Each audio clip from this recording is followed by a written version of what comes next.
Selamat siang Bapak Ibu Saudaraku yang terkasih. Sekarang kita akan mencoba merenungkan Matius 25 ayat 31 sampai 46, yakni Evangelium untuk Minggu akhir tahun tanggal 22 November 2020. Kalau saudara-saudara ingin mendapat pengetahuan yang lebih dalam tentang apa arti perikop ini, firman Tuhan yang ada di sana, silakan ikuti khotbah ini sampai selesai, lalu subscribe, bagikan, dan bunyikan loncengnya. Dan bagi yang kurang merasa tertarik untuk mengikuti khotbah ini, silahkan tuliskan komentar Bapak Ibu Saudara untuk bisa kami perbaiki khotbah kami di masa depan.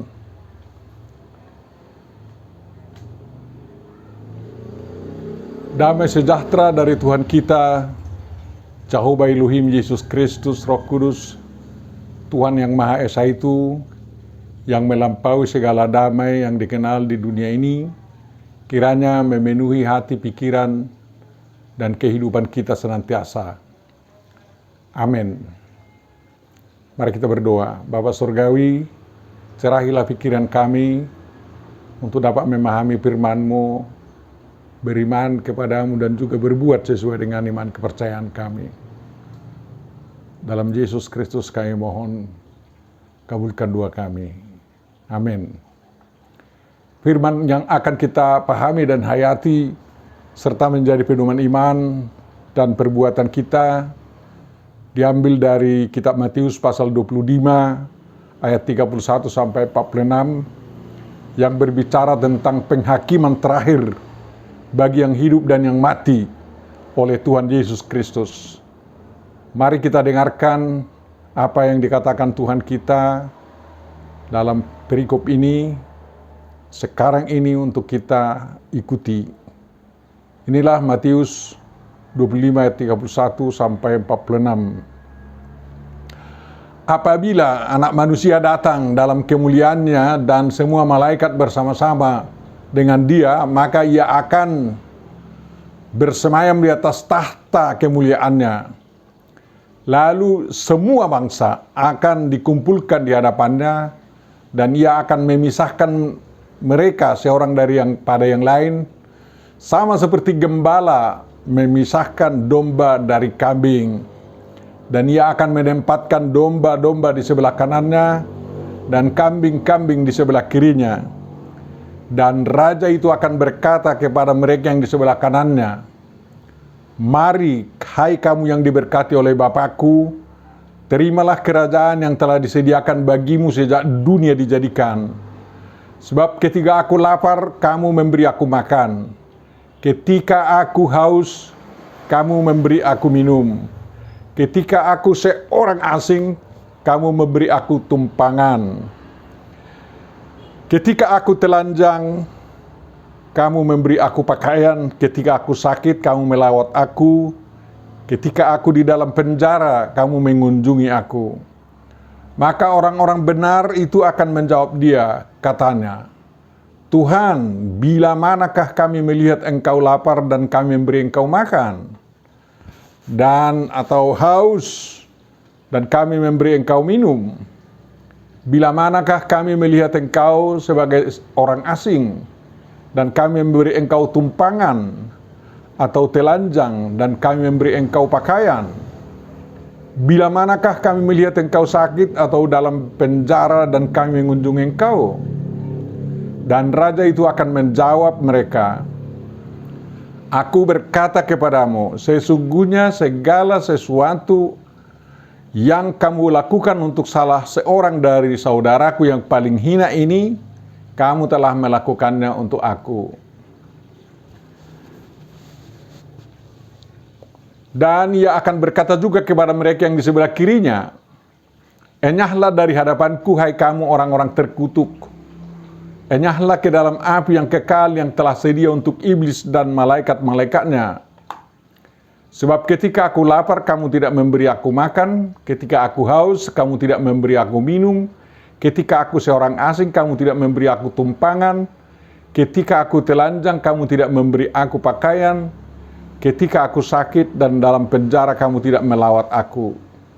Lalu mereka pun akan menjawab dia katanya, Tuhan, bila manakah kami melihat engkau lapar atau haus, atau sebagai orang asing, atau telanjang, atau sakit, atau dalam penjara, dan kami tidak melayani engkau? Maka ia akan menjawab mereka, aku berkata kepadamu, sesungguhnya segala sesuatu yang tidak kamu lakukan untuk salah seorang dari yang paling hina ini, kamu tidak melakukannya juga untuk aku. Dan mereka ini akan masuk ke tempat siksaan yang kekal, tetapi orang benar ke dalam hidup yang kekal. Demikianlah firman yang akan kita pahami dan ambil maknanya untuk kita pedomani dalam kehidupan kita sehari-hari. Dapat disambut dengan firman-Mu menjadi terang. Bapak, Ibu, saudara-saudaraku yang terkasih dalam Kristus, mari kita ikuti penjelasan-penjelasan berikut ini dengan harapan bahwa kita tidak gagal paham tentang hidup kita yang tidak bisa lepas dari penghakiman terakhir. Tuhan pasti mengadakan penghakiman terhadap seluruh umat manusia yang hidup maupun yang mati di hari penghakiman, yakni di hari akhir, di zaman akhir, sebelum manusia memasuki zaman kekekalan.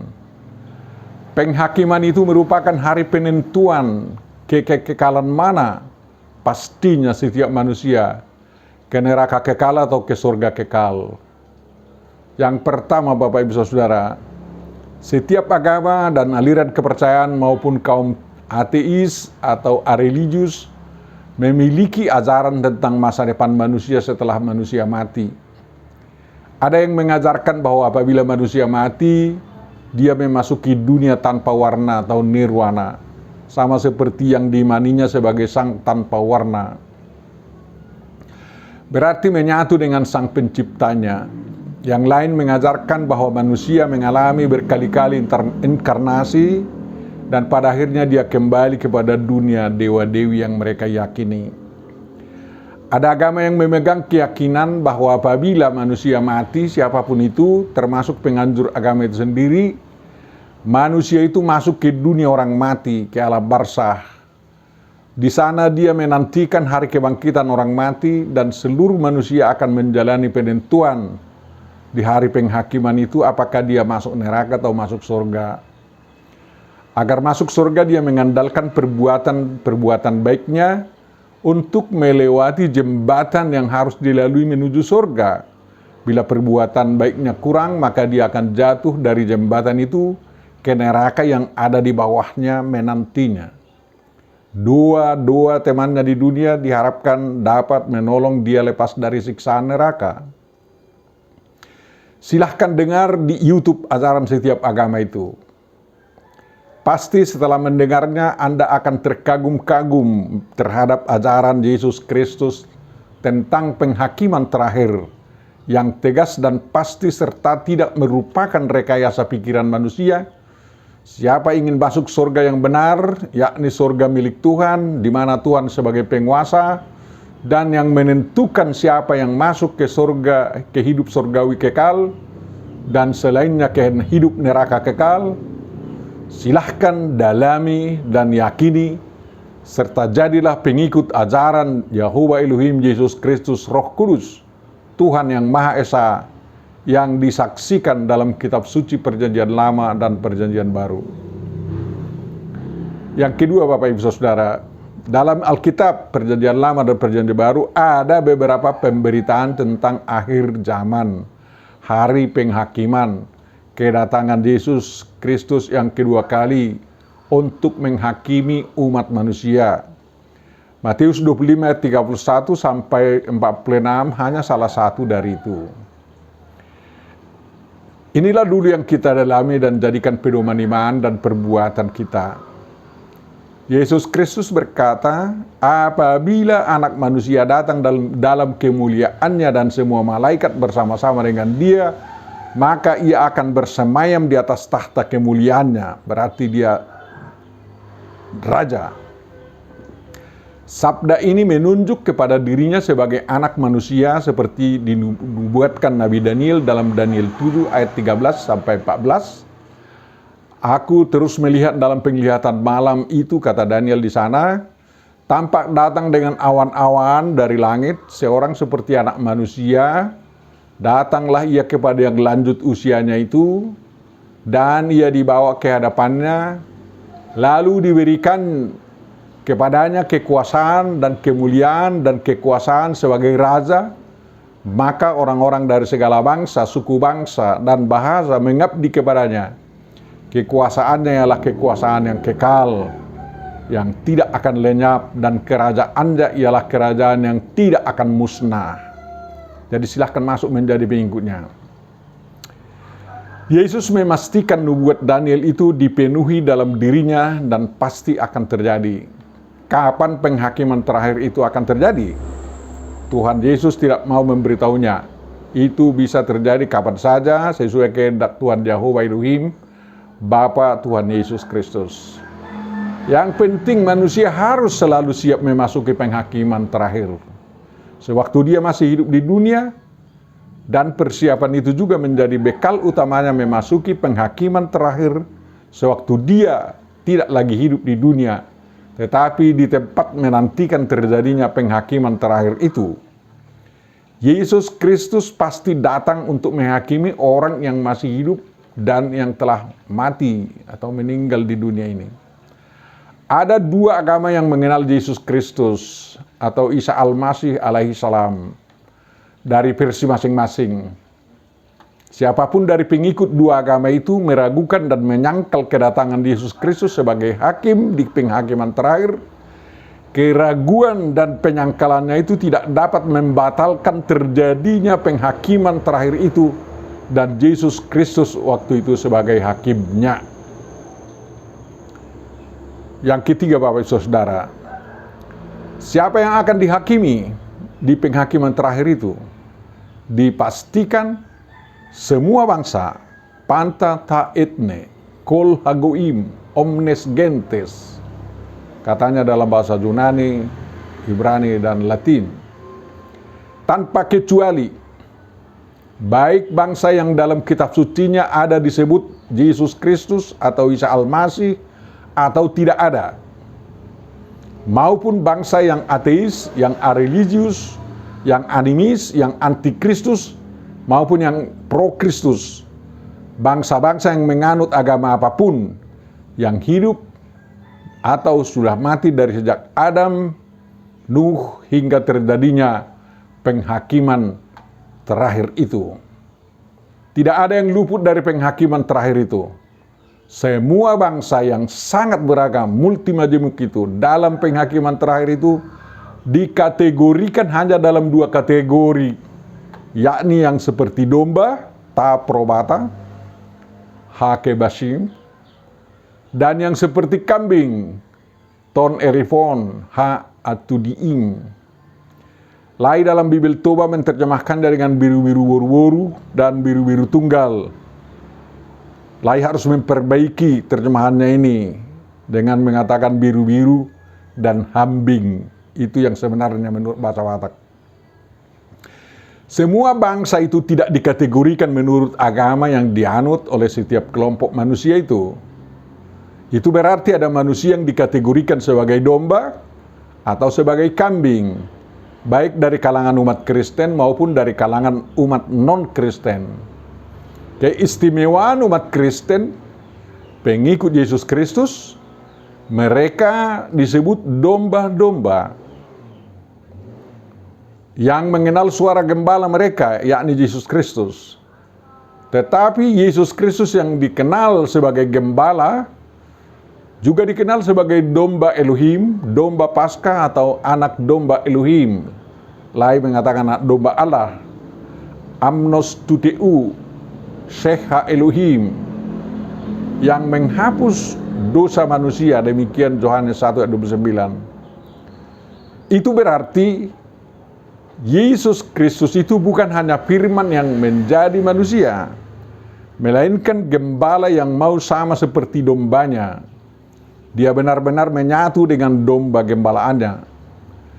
Pengkategorian ini bukan didasarkan atas hakikat kelahiran atau jasmania, di mana yang lahir sebagai kambing akan tetap sebagai kambing, dan yang lahir sebagai domba akan tetap sebagai domba sampai akhir hayat masing-masing.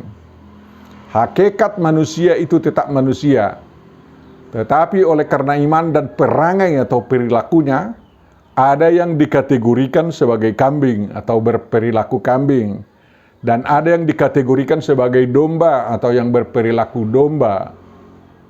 Itu berarti dalam perjalanan hidupnya, setiap manusia yang beriman sebagai kambing dan berperilaku kambing dapat mengubah dirinya menjadi beriman sebagai domba dan berperilaku domba.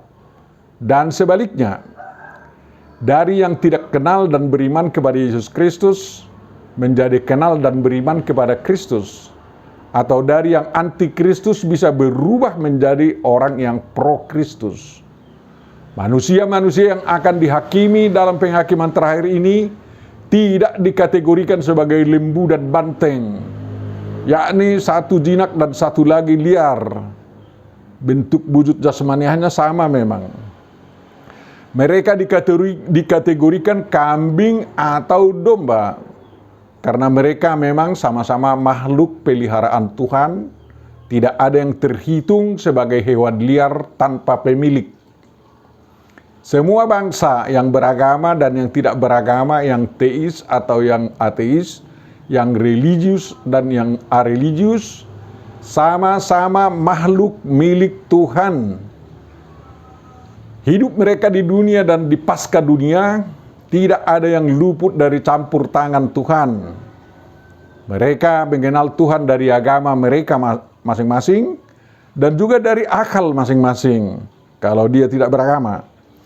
Yang ateis mengenal Tuhan dari keateisan mereka.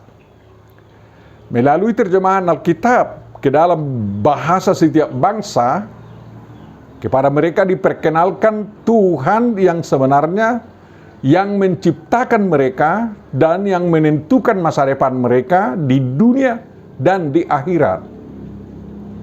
Dari itu tidak ada satu bangsa pun yang dapat berdalih dan merasa tidak ikut dalam penghakiman terakhir tersebut. Semua pasti dihakimi. Maka selagi masih hidup di dunia, saudara-saudaraku yang terkasih, lebih baik setiap orang menempatkan dirinya sebagai orang yang dapat dikategorikan sebagai orang yang beriman dan berperilaku seperti domba. Ciri khas perilaku domba sangat mencolok, yakni mengikuti perilaku gembala mereka yang telah rela menyamakan diri dengan mereka. Mereka orang yang dengar-dengaran terhadap suara gembala mereka. Sifat yang paling utama adalah mereka sangat percaya pada gembala mereka, mengikuti perintah-perintah gembalanya, rendah hati, dan peduli sesama. Dalam sifat mereka yang berkumpul, baca berkoinonia, mereka tidak saling menanduk, tetapi saling merapatkan barisan, agar musuh tidak bisa menyelinap, mencabik-cabik generasi-generasi muda mereka.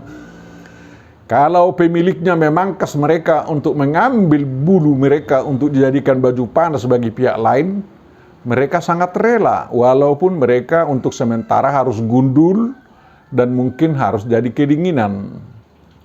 Tetapi perangai kambing adalah perangai yang tegar tengkuk, tidak peduli kawan, bahkan kalau perlu selalu ingin berlaga dan menanduk yang lain-lain. Dia tahu ada gembalanya, tapi sering seolah tuli kalau dipanggil, dan pemiliknya harus datang untuk mencambuk, barulah dia sadar untuk pulang kandang. Namanya pun sudah kambing, yang sudah menjadi simbol bagi orang-orang pongah dan sombong. Terhadap sesamanya, kambing pun, sesamanya kambing tidak mau mengalah, seperti kambing yang jumpa di jembatan atau titik kecil yang hanya muat lewat satu kambing. Ini dalam buku pelajaran kami di SD. Tidak ada yang rela memberi jalan bagi yang lain. Mereka berlaga di atas titik itu, lalu dua-duanya terjatuh ke sungai di jurang dalam dan mati. Itulah sebagian dari perangai kambing Pantas memang ada yang mengatakan kelas kambing. Dan kambing yang pongah dan sombong itu sangat sukacita dan bangga serta merasa hebat kalau kambing itu ditaruh di kiri. Sebab pikiran-pikirannya pun selalu ke kiri-kirian. Kambing itu senang di kiri, padahal itu merupakan tempat calon-calon penghuni neraka kekal. Kalau Anda sekarang masih berperangai kambing, berubahlah agar menjadi berperangai domba sebelum terlambat. Ajak kawan-kawan kita demikian Bapak Ibu Saudara. Yang keempat, dalam penghakiman terakhir itu sang hakim menerangkan tentang kepedulian kaum domba dan ketidakpedulian kaum kambing kepada sang raja yang menghakimi mereka sewaktu mereka masih hidup di dunia. Baik kaum domba maupun kaum kambing tersebut sama-sama tidak mengetahui apakah mereka peduli atau tidak peduli kepada sang hakim atau raja. Karena sang hakim atau sang raja datang kepada mereka secara inkognito atau secara tersamar. Orang tua Batak Toba menasihati anak-anaknya, mengatakan, "Nak, bersikaplah baik dan bantulah sedapat mungkin apabila ada orang miskin compang-camping datang kepadamu meminta seteguk air penghapus dahaganya. Karena bisa saja dia raja kita yang sakti yang datang menyamar untuk menguji kebaikan hatimu. Janganlah berkata kasar kepadanya, tunjukkan kerendahan hatimu dan dengan penuh kelemah lembutan berikanlah air minum yang dimintanya. Dengan demikian kau akan diberkati." Demikian orang tua Batak menasehati anak-anaknya. Di kalangan orang Batak Toba, cerita pengalaman dikunjungi raja yang sakti secara tersamar masih mereka ingat sampai sekarang ini. Dengan kebaikan seperti itu mereka yakin akan diberkati oleh Tuhan.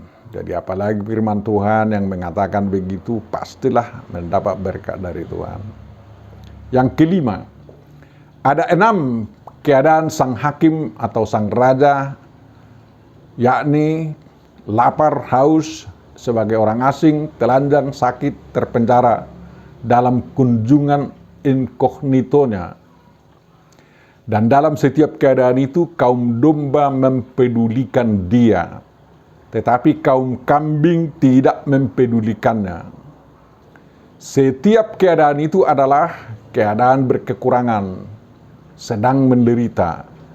Setiap orang, baik orang kaya maupun orang miskin, baik pejabat ataupun rakyat jelata, sama-sama dapat mengalami 6 keadaan itu. Semua keadaan itu digunakan sang raja atau sang hakim sebagai caranya mengunjungi umat manusia. Dia sebagai raja, sebagai orang kaya, sebagai pejabat atau sebagai orang miskin, sebagai rakyat jelata yang membuat dirinya dalam keadaan lapar, haus, sebagai orang asing, telanjang, sakit, dan terpenjara. Itu semua kan dilakukan oleh Tuhan Yesus Kristus. Siapapun itu butuh pertolongan, tetapi yang paling berkekurangan dan paling butuh pertolongan adalah orang yang tertimpa keadaan itu dan tidak ada kemampuannya untuk mengatasi keadaan yang sedang dia derita. Orang-orang inilah kaum miskin yang sering disebut sebagai orang-orang terpinggirkan, orang-orang yang dihinakan dan semakin terhina oleh karena tidak ada yang mempedulikan mereka. Kaum domba sangat mempedulikan orang terhina itu, sehingga mereka diperhitungkan sebagai kaum yang mempedulikan sang hakim atau sang raja. Sebab sang raja atau sang hakim sangat bergiat untuk mengatasi penderitaan orang-orang terpinggirkan dan orang-orang miskin yang terhina oleh masyarakat umum. Seperti itu. Itu terbandingkan dengan perbuatan dan program-program Presiden Jokowi yang sangat giat menolong dan ingin membebaskan kaum miskin, terpinggirkan dan terhinakan itu dari keadaan mereka yang lapar, haus, yakni dengan bantuan kartu belanja murah, dari keadaan sebagai orang asing, yakni dengan memberi sertifikasi tanah, dari keadaan mereka telanjang dengan program sandang pangan harga murah, dan dari keadaan sakit dengan program BPJS, dan dari keadaan terpenjara dengan program pendidikan atau latihan kerja para napi, remisi ataupun grasi. Yang turut melakukan seperti dilakukan Presiden Jokowi, tentu saja terhitung sebagai orang yang berbuat bagi Presiden Jokowi, walaupun itu tidak disadari. Demikian juga bagi sang raja atau sang hakim, kaum domba itu telah berbuat bagi sang raja atau sang hakim tanpa mereka sadari, sewaktu mereka melakukan hal-hal membantu orang hina itu mengatasi penderitaan mereka. Sedangkan kaum kambing tidak mempedulikan orang hina yang menderita, tetapi mempedulikan orang lapar, haus, asing, telanjang, sakit, terpenjara yang dari kalangan orang kaya dan pejabat yang dapat mengatasi sendiri keadaan yang mereka derita itu. Sehingga apa yang diperbuat kaum kambing itu tidak menyentuh sang raja atau sang hakim. Makanya agar menjadi dan tetap sebagai kaum domba, mari kita patuhi apa yang dikatakan oleh firman Tuhan, yang mengatakan, apapun juga yang kamu perbuat, perbuatlah dengan segenap hatimu seperti untuk Tuhan dan bukan untuk manusia. Demikian dalam Kolose 3 ayat 23. Yang keenam, Bapak Ibu Saudara, perbuatan-perbuatan yang dilakukan kaum domba dan kaum kambing mendapat ganjaran pada penghakiman terakhir. Kepada kaum domba yang peduli terhadap raja tanpa disadari, diganjar dengan, mari, hai kamu yang diberkati oleh Bapakku, terimalah kerajaan yang telah disediakan bagimu dari sejak dunia dijadikan. Luar biasa. Mereka terhitung sebagai orang benar menurut vonis hakim, sehingga mereka masuk ke dalam hidup yang kekal, yang penuh kebahagiaan bersama Tuhan. Tetapi kepada kaum kambing yang tidak peduli terhadap raja atau sang hakim, karena tanpa mereka sadari yang mereka perbuat bukan untuk raja, bukan untuk sang hakim, mendapat ganjaran dan vonis. Enyahlah dari hadapanku, hai kamu orang-orang terkutuk. Enyahlah ke dalam api yang kekal yang telah sedia untuk iblis dan malaikat-malaikatnya. Mereka masuk ke tempat siksaan yang kekal. Firman ini memperingatkan kita semua dan semua bangsa agar tidak menjadi kaum kambing, tetapi harus menjadi kaum domba. Entah agama apapun yang diikutinya, entah bagaimanapun imannya dan amal salehnya, semua harus membuat dia sebagai kaum domba. Sekarang ada yang bertanya, apa masuk surga dan masuk neraka itu ditentukan oleh perbuatan-perbuatan yang dilakukan, apalagi yang tanpa disadari. Bukankah selamat dan masuk surga hanya oleh iman, sola fide, atau oleh cukupnya amal saleh atau perbuatan baik yang dilakukan sesuai dengan ajaran kitab suci? Ketahuilah Bapak Ibu Saudaraku yang terkasih, ada iman yang membuat orang menjadi kaum kambing. Dan ada perbuatan baik amal saleh yang menunjukkan pelakunya hanya sebagai kaum kambing. Kalau ada orang yang mengatakan dan memperlakukan penumpahan darah orang kafir itu halal, maka batallah semua amal salehnya, membuat dia menjadi kaum domba, tetapi menjerumuskannya ke dalam kelompok kaum kambing. Kalau ada orang yang mengatakan bahwa imannya kepada Tuhan sungguh kuat, tetapi imannya itu tidak dibarengi dengan perbuatan kasih kepada orang-orang yang paling hina di tengah masyarakat, maka batallah imannya itu membuat dia menjadi kaum domba, tetapi terhitung tetap sebagai kaum kambing. Maka saudaraku yang terkasih, lakukanlah perbuatan yang membuat Anda sebagai kaum domba, dan milikilah iman yang membuat Anda sebagai kaum domba. Martin Luther mengajarkan 5 sola yang saling berkaitan satu sama lain, dan itu tidak boleh dipisah-pisahkan. Yakni sola gratia hanya oleh anugerah, sola fide hanya oleh iman, sola Christus hanya oleh Kristus, sola scriptura hanya berdasar isi kitab suci, dan soli deo gloria hanya untuk kemuliaan Tuhan. Semua perbuatan baik atau amal saleh harus terhitung sebagai soli deo gloria. Cinta agama belum tentu soli deo gloria. Cinta Allah tetapi membunuh sesamanya manusia karena tidak seagama, sesahadat atau seiman dengan pembunuh itu, cinta Allah seperti itu sama sekali tidak soli deo gloria. Firman dalam Alkitab mengatakan, kasihilah Tuhan Allahmu dengan segenap hatimu dan dengan segenap jiwamu dan dengan segenap akal budimu dan dengan segenap kekuatanmu. Kasihilah sesamamu manusia seperti dirimu sendiri. Itu harus sejalan. Kasih kepada Tuhan harus sejalan dengan kasih kepada sesama. Kita tahu bahwa kita sudah berpindah dari dalam maut ke dalam hidup, yaitu karena kita mengasihi saudara, baca sesama kita. Barang siapa tidak mengasihi, ia tetap di dalam maut. 1 Yohanes 3:14. Yang tidak mengasihi sesamanya masih tetap sebagai kaum kambing, calon ke neraka maut yang kekal. Anak-anakku, kata Yohanes, marilah kita mengasihi bukan dengan perkataan atau dengan lidah, tetapi dengan perbuatan dan dalam kebenaran. 1 Yohanes 3:18. Kasih tidak cukup hanya hola kata atau holan hak, ikut dosa hatu a atau aksi. Barang siapa tidak mengasihi, ia tidak mengenal Allah, sebab Allah adalah kasih. 1 Yohanes 4:8. Jikalau seorang berkata aku mengasihi Allah dan ia membenci saudaranya atau sesamanya, maka ia adalah pendusta.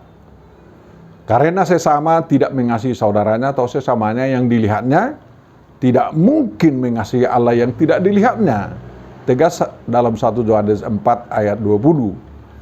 Yesus berkata, bukan setiap orang yang berseru kepadaku, Tuhan, Tuhan, akan masuk ke dalam kerajaan surga, melainkan yang melakukan kehendak Bapakku yang di surga. Demikian Yesus dalam Matius 7:21. Dan perintah ini kita terima dari Dia. Barang siapa mengasihi Allah, ia harus juga mengasihi saudaranya atau sesamanya manusia. 1 Yohanes 4:21. Saudaraku yang terkasih, engkau bertindak sebagai orang percaya.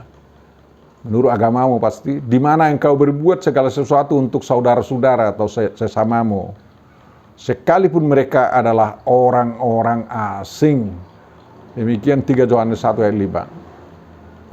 Tuhan Yesus Kristus berharap agar semua bangsa menjadi kaum domba yang akan menikmati hidup surgawi kekal, penuh kebahagiaan bersama Tuhan di surga. Dan manusia yang sudah terhitung sebagai kaum domba diharapkan tetap setia sampai akhir hayatnya di dalam kawanan domba Tuhan. Untuk itu mari kita laksanakan apa yang diminta Yesus Kristus kepada pengikutnya. Tuhan Yesus mengatakan, gembalakanlah domba-dombaku. Demikian kepada Petrus dan kepada kita, menurut Yohanes 21 ayat 15, 16, 17. Mengenang orang mati pada kebaktian minggu ini merupakan bukti nyata betapa sukacitanya umat pengikut Tuhan Yesus Kristus, karena sudah luar biasa banyaknya sekarang pengikut Yesus yang sudah berada di Firdaus, tempat yang di sebelah kanan anak manusia, Raja yang menjadi hakim di penghakiman terakhir itu. Mereka menanti penghakiman terakhir saat mereka akan dimasukkan ke kehidupan kekal, penuh kebahagiaan bersama Tuhan. Dan betapa sedihnya hati kita bahwa ada pengikut Yesus Kristus dan masih banyak bangsa-bangsa yang berlomba masuk ke sebelah kiri hakim agung di penghakiman terakhir itu. Yakni berlomba masuk alam barzah, dunia kematian, yang menanti akan dihukum berat lagi di penghakiman terakhir dan akan dimasukkan ke dalam hidup menderita kekal di neraka. Berbahagialah Bapak Ibu Saudara, setiap manusia yang berjuang terus dalam iman dan perbuatan agar dia tidak terhitung sebagai kaum kambing, tetapi terhitung sebagai kaum domba oleh Sang Raja, Sang Hakim Agung di penghakiman terakhir nantinya. Tuhan memberkati kita semua. Amin. Mari kita berdoa. Bapa Surgawi, terima kasih atas firman-Mu yang mengingatkan kami agar kami terus berjuang dalam hidup ini sebagai kaum domba, kaum yang akan Kau tempatkan sebelah kanan-Mu dan yang Kau akan izinkan masuk surga kekal mengalami kebahagiaan kekal yang telah kau sediakan bagi orang-orang pengikut-Mu yang setia kepadamu dari kaum beragama manapun. Bapa Surgawi, kuatkanlah, tolonglah gereja-Mu juga untuk mengajak sebanyak mungkin orang lagi untuk ikut dalam kawanan domba-domba-Mu, agar mereka menjadi pewaris kerajaan surga kekal, pewaris kehidupan kekal yang penuh kebahagiaan itu. Dan saudara-saudara kami yang akan meninggalkan dunia ini, terimalah mereka di sisi-Mu, di tempat Firdaus, tempat penantian untuk kehidupan yang kekal penuh kebahagiaan. Dan orang-orang yang sakit sembuhkanlah Tuhan, terutama oleh karena pandemi ini. Bapa Surgawi, tolonglah bangsa kami, negara kami bisa melampaui semua kesulitan yang sedang dialami sekarang oleh karena pandemi COVID-19 dan oleh karena pergolakan ekonomi dunia yang sedang terjadi. Tuhan, kami tidak dapat mengadu kepada siapapun, hanya kami mengadu kepada-Mu. Tolonglah kami Bapa, dan sempurnakanlah doa kami yang kurang layak ini. Kabulkanlah itu di dalam Yesus Kristus Tuhan dan Juru Selamat kami. Amin.